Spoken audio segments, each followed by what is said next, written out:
we talk about financial stuff time to time, and we cite Dave Ramsey quite a bit, in terms of some of his principles, and but unfortunately, I want to go on to a negative topic with Dave Ramsey. It's not so much on Dave Ramsey himself, but it's more about company culture.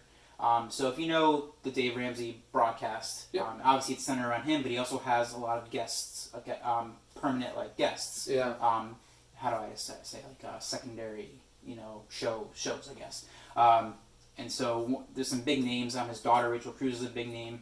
But the other big guy there is Dave Hogan. He's a big guy, actually. But Dave Hogan was considered the successor, I guess, when Dave Ramsey decides to retire. Whatever happens, there was a general feeling that Dave was that Chris Hogan was Dave's number 2 guy to kind of take over things. Yep. And if you watch on YouTube, he definitely the Chris Hogan show, a lot of exposure to him and following the methods. Well, apparently Chris Hogan is now no longer with the Dave Ramsey Network, and lovely. And I had to read into this, and I had to figure out why. And apparently, it's something to do with culture. Company culture. Company culture. Full circle. And again, I don't know much about Chris Hogan's background, but I guess he had a wife. They were going through a bad divorce. They're going through a nasty divorce. Thank you. And but apparently, while going through this divorce, he did some things. Lovely. And to be quite frank, he had sexual affairs with well, I guess when you're going through a divorce, it's not really a affair anymore, right? Well, I guess legally it is. But legally it might be, yeah. But nevertheless, he was having some sexual encounters with other company employees. Which, now, in the real world, these things, I think they happen quite often. Unfortunately, but and I think depending on the publicity that a company gets based on those things, if it doesn't become public or doesn't decimate the company's image, they kind of just say, okay, well, it's your adults, you can kind of do your thing. But in this case, the company policy Dave Ramsey has is actually a very strict policy that says not only can you not have sexual encounters with company employees, but company employees should abstain from sex until marriage. So Dave runs a very Christian kind of company. Right. And so obviously when these things come to light, not only, are they, not they consider adultery from Dave's perspective, but they're technically violating his company policy.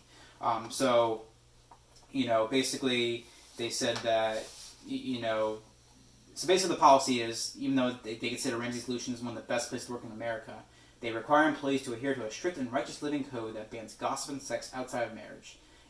And the other story, which is not a Chris Hogan story, was there was actually a woman that got fired from Dave Ramsey's show for being pregnant and was known to not be married. So it wasn't necessarily an employee within the company, but she got pregnant, was not married. Dave knew about it, fired her, and there's now a lawsuit. And so, lovely.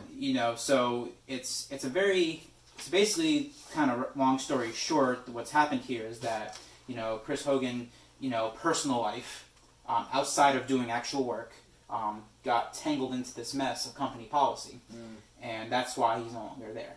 And so I bring this up, Dave, because it's to me, I guess the question I'm trying to figure out is, what is your view on company policy dictating personal life decisions? It's and obviously a lot of times this comes back to sexual encounters. But we kind of talk about this obviously there's drugs and weapons, whatever, and if it's happening outside company property, outside your work hours, it's usually the consensus is that it's your life, your decision. But in this situation, it's a very hands-on approach to not only what you do at work, but what you do outside of work. And I don't know what your thoughts are about a policy like this, if you agree with it, if you think the company has a right to do what they do, as long as both sides are understanding, or what's your thoughts about? I'll keep it simple. Yeah. Without getting too political or emotional about it, because obviously when you start talking about topics like employment and ethics, you get a lot of people who have passionate opinions, and I myself have passionate opinions on this subject in particular, but I will try to keep it tame. And that is this. His company his rules. Mm-hmm. I don't personally agree with them. My choice, Mm-hmm. just like it's his. Mm-hmm. So unless he is, and if you go in signing something Mm-hmm. as the employee and like you know what you're getting into with him, I'm sorry, in a way, it's kind of on you. And here's the thing too, because like, and even away from this subject altogether, if you're unhappy at your job, Mm-hmm. find another one. Yeah. If you're getting mistreated by your boss, Mm-hmm. find another one. Mm-hmm. And I know that sounds easier said than done, and it is, because Mm-hmm. jobs just don't grow on trees. So I'm empathetic to that. I get that. Mm-hmm. And people need jobs to pay bills, to pay rent, to take care of a child, whatever it is. So I get that. And it's Mm-hmm. it's a tricky topic. And Yeah. but my firm belief is his company, his rules, unless he is like physically harming Mm-hmm. Mm-hmm. an employee Yeah. or mentally Mm-hmm. truly harming an employee, Mm-hmm. and that can be decided by the courts if that decides to go that way. But like, you can't just say, you know, he fired me because I got pregnant. That's not enough for me to be on the woman's side. Mm-hmm. But then, you know, if I find out that, you know, he was mean to her or rude to her or did certain things beyond just the firing, Yeah. then maybe you're having a different discussion. Mm-hmm. But just on the basis of and again, like I said, I don't agree with that personal stance. Yep. Should she have been fired? I probably would not have fired her on just that alone. Mm-hmm. But that's me. That's my personal choice. Mm-hmm. It's the United States of America last time I checked. And I'm just not a fan of the way cancel culture is starting to go. And that's a whole nother topic. That's another because topic, Dave. it is. But Yeah. like my point is that his company, his choice, unless he's truly violating the safety of the employee, which I haven't heard enough on the situation to know. Yeah. She probably if she feels the right to pursue a lawsuit, there must be something that we don't know, and that's for them to handle. I don't want to get too much into it. Well, Dave, I think we're splitting some hairs in terms of that. There's really two sides to this. There's the legal side and there's the ethical side. Correct. So legally, and again, we're not employees there, so I don't know how this works. But when these employees come into Dave Ramsey's door on the first day of work, I'm sure. are they signing some document that says that I will abstain from these behaviors? Well, right. That's If sure. they did, then they have no case. That's that's how the world works legally. I know. You know, It's unfortunate you sign sometimes. a dotted line. Yeah, you get it paid. You get the benefits of working for Dave Ramsey. Considered one of the better places to work in America, according to this article. You get a pretty good salary. You probably have a lot of fun. Probably overall great company culture. But you do something that you signed saying you wouldn't do, and you didn't do it. Now Dave has the right to make his decision. He can terminate you, whatever. But again, we're not lawyers, and we don't want to go too much into that. Yeah, But and so to me that's not debatable. But it's the ethical part of it. correct. And that's what kind of irks me is because we've been hearing a lot of stories lately in corporate America about company culture. Yeah. And putting aside anything that you legally signed your name to, you know, what is the tolerance of these kind of things? And to me, again, with this topic, it was in a sexual nature, and that's 90% of the time that's usually it's either sexual or it's racial. That's usually the two things that ends up two best Usually. into. And so, you know, I think you treat each one a little differently. I think racial, there's a lot more layers to it, but sexual to me is a little more black and white.